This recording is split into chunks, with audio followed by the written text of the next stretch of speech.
El deseado de todas las gentes. Capítulo 18. A él conviene crecer. Durante un tiempo, la influencia del Bautista sobre la nación había sido mayor que la de sus gobernantes, sacerdotes o príncipes.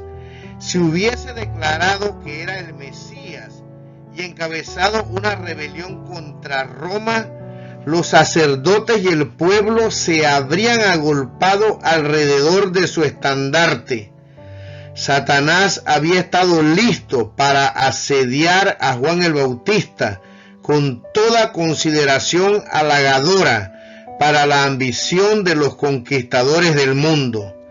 Pero frente a las evidencias que tenía de su poder, había rechazado constantemente esta magnífica seducción, había dirigido hacia otro la atención que se fijaba en él. Ahora veía que el flujo de la popularidad se apartaba de él para dirigirse al Salvador. Día tras día disminuían las muchedumbres que le rodeaban. Cuando Jesús vino a Jerusalén, a la región del Jordán, la gente se agolpó para oírle. El número de los discípulos aumentaba diariamente.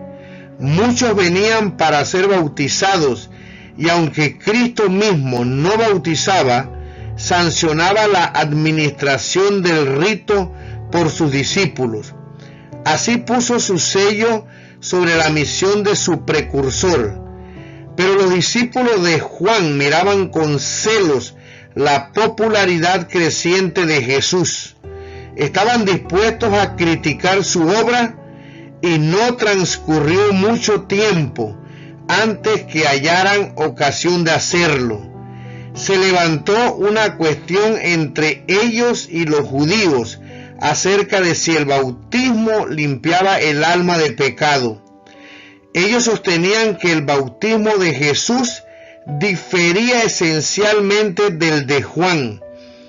Pronto estuvieron disputando con los discípulos de Cristo acerca de las palabras que era propio emplear al bautizar, y finalmente en cuanto al derecho que tenía Jesús para bautizar. Los discípulos de Juan vinieron a él con sus motivos de queja diciendo: Rabí, el que estaba contigo de la otra parte del Jordán, del cual tú diste testimonio, he aquí bautiza, y todos vienen a él.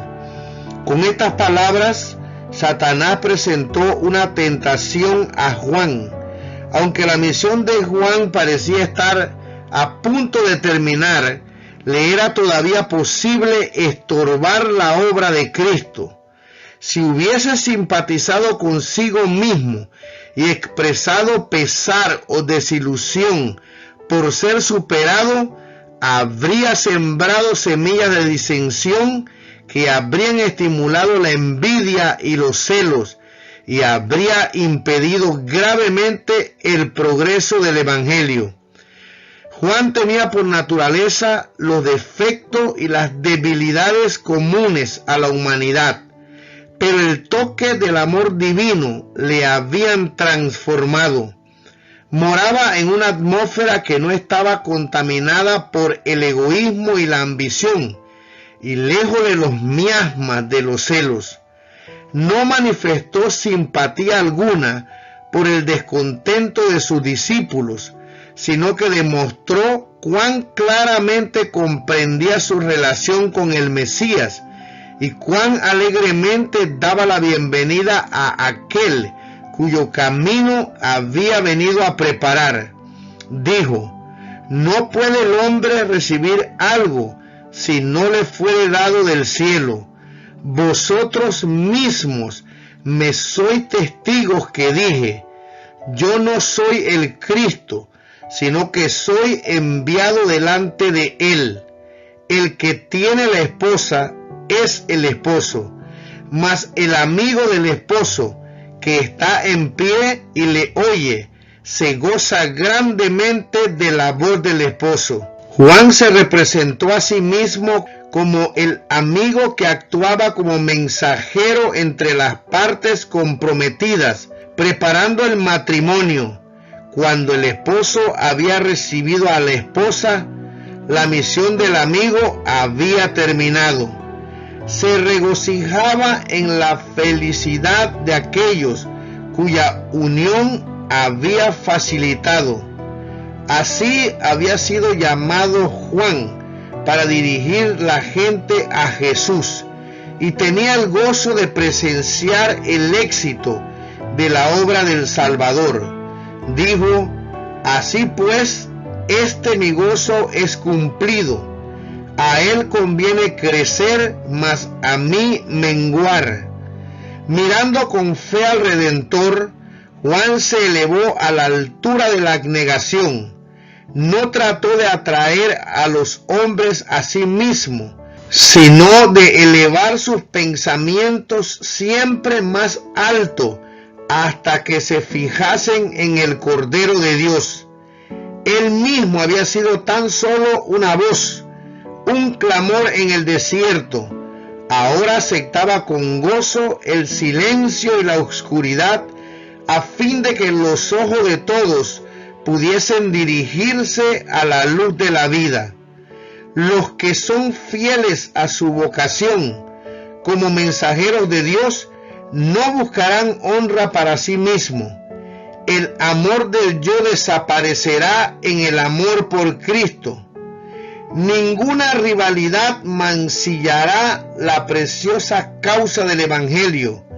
Reconocerán que les toca proclamar como Juan el Bautista: he aquí el Cordero de Dios que quita el pecado del mundo. Elevarán a Jesús y con él la humanidad será elevada. Así dijo el alto y sublime, el que habita la eternidad y cuyo nombre es el Santo.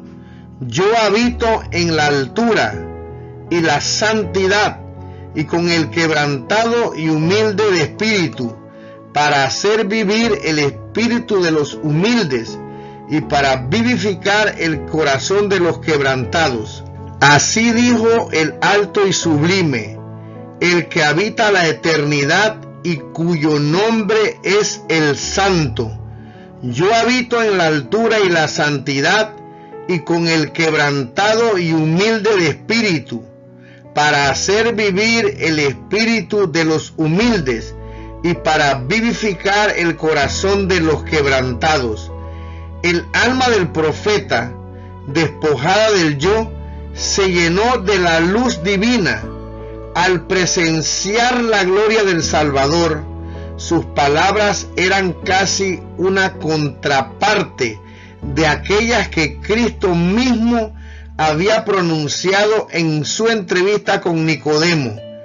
Juan dijo: el que de arriba viene, sobre todos es. El que es de la tierra, terreno es, y cosas terrenas habla. El que viene del cielo, sobre todos es. Porque el que Dios envió, las palabras de Dios habla, porque no da Dios el Espíritu por medida. Cristo podía decir: no busco mi voluntad, mas la voluntad del que me envió, del Padre. De él se declara: has amado la justicia y aborrecido la maldad, por lo cual te ungió Dios, el Dios tuyo, con óleo de alegría más que a tus compañeros. El Padre no le da el Espíritu por medida. Así también sucede con los que siguen a Cristo. Podemos recibir la luz del cielo únicamente en la medida en que estamos dispuestos a ser despojados del yo. No podemos discernir el carácter de Dios ni aceptar a Cristo por la fe, a menos que consintamos en sujetar todo pensamiento a la obediencia de Cristo. El Espíritu Santo se da sin medida a todos los que hacen esto. En Cristo reside toda la plenitud de la deidad corporalmente, y vosotros estáis completos en él. Los discípulos de Juan habían declarado que todos los hombres acudían a Cristo, pero con percepción más clara, Juan dijo: nadie recibe su testimonio. Tan pocos estaban dispuestos a aceptarle como el Salvador del pecado, pero aquel que ha recibido su testimonio ha puesto su sello a esto, que Dios es veraz. El que cree en el Hijo tiene vida eterna. No era necesario disputar acerca de si el bautismo de Cristo o el de Juan purificaba del pecado. Es la gracia de Cristo la que da vida al alma. Fuera de Cristo, el bautismo, como cualquier otro rito, es una forma sin valor. El que es incrédulo al Hijo no verá la vida. El éxito de la obra de Cristo, que el Bautista había recibido con tanto gozo, fue comunicado también a las autoridades de Jerusalén. Los sacerdotes y rabinos habían tenido celos de la influencia de Juan al ver cómo la gente abandonaba las sinagogas y acudían al desierto. Pero he aquí que aparecía uno que tenía un poder aún mayor para atraer a las muchedumbres. Aquellos caudillos de Israel no estaban dispuestos a decir con Juan: a él conviene crecer, mas a mí menguar. Se irguieron con nueva resolución para acabar con la obra que apartaba de ellos al pueblo. Jesús sabía que no escatimarían esfuerzo para crear una división entre sus discípulos y los de Juan. Sabía que se estaba formando la tormenta que arrebataría a uno de los mayores profetas dados al mundo.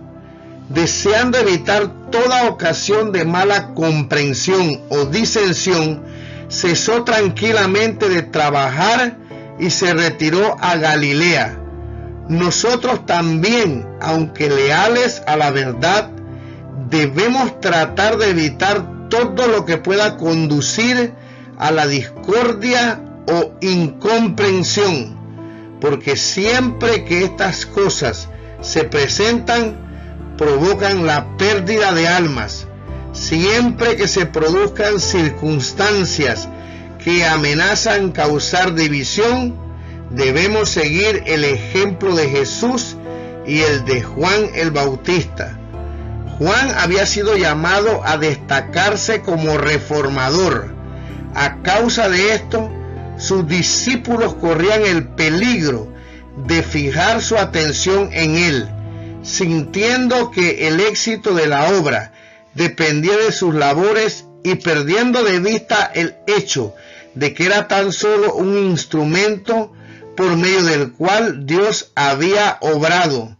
Pero la obra de Juan no era suficiente para echar los cimientos de la iglesia cristiana. Cuando hubo terminado su misión, otra obra debía ser hecha, que su testimonio no podía realizar. Sus discípulos no comprendían esto. Cuando vieron a Cristo venir para encargarse de la obra, sintieron celos y desconformidad. Existen todavía los mismos peligros. Dios llama a un hombre a hacer cierta obra, y cuando la ha llevado hasta donde le permiten sus cualidades, el Señor suscita a otros para llevarla más lejos. Pero como los discípulos de Juan, muchos creen que el éxito depende del primer obrero. La atención se fija en lo humano en vez de lo divino. Se infiltran los celos y la obra de Dios queda estorbada. El que es así honrado indebidamente se siente tentado a albergar confianza propia. No comprende cuánto depende de Dios. Se enseña a la gente a esperar dirección del hombre y así caen en error y son inducidos a apartarse de Dios. La obra de Dios no ha de llevar la imagen e inscripción del hombre. De vez en cuando, el Señor introducirá diferentes agentes por medio de los cuales su propósito podrá realizarse mejor. Bienaventurados los que estén dispuestos a haber humillado el yo, diciendo con Juan el Bautista: a él conviene crecer, mas a mí menguar.